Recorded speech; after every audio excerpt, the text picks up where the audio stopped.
of important considerations does an IT group, a customer, have around connections? Is there anything specifically that they need to concern themselves with this great new set of capabilities? Yeah, I mean, like anything, it's worth the change management. It's worth thinking about how to deploy these things. It's worth making sure you have a good strategy and you understand the roadmap. But I do hope that most of the IT controls, most of the way you should think about it is the way you think about Microsoft 365 all up.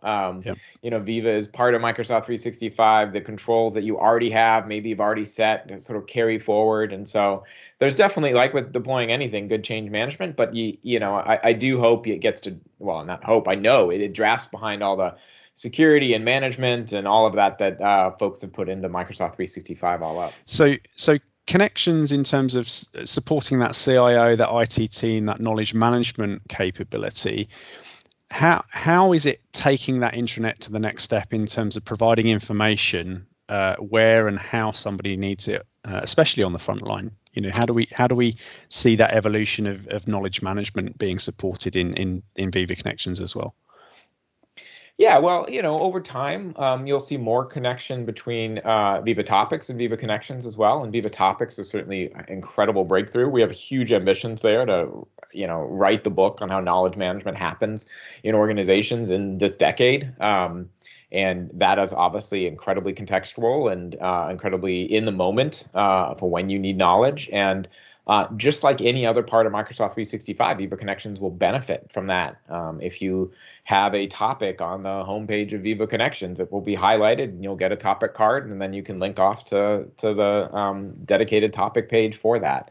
And so we think a lot about how Viva Connections lives within the ecosystem of Viva all up, as well as Microsoft 365 as a whole. My fellow MVP, Susie Dean, she focuses on the business and the engagement side of Microsoft 365, and I of course focus on technology.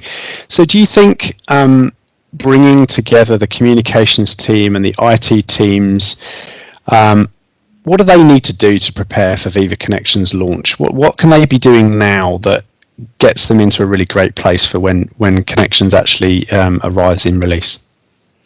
Yeah, I mean, there's a great blog post that probably just went live as this webinar goes, from Natalie, our head of our basically Microsoft IT, that talked about how she prepared her organization for Microsoft Viva, and actually, frankly, quite the opposite. How her organization's work inspired Microsoft Viva, and a lot of that was from, once again, IT not thinking about it as a technology delivery, but partnering very deeply with the business unit, with HR, to think about business objectives, and define those first, define those well, and then sort of with that great grounding in mind from an outcome perspective, then talk about which technologies can help. That's a very important part, I think, of how we should think about Viva. It doesn't start with a technology. It doesn't start with just sort of like a checkbox of I've deployed connections or I've deployed the 4 modules. It starts with what are the business objectives you're trying to achieve.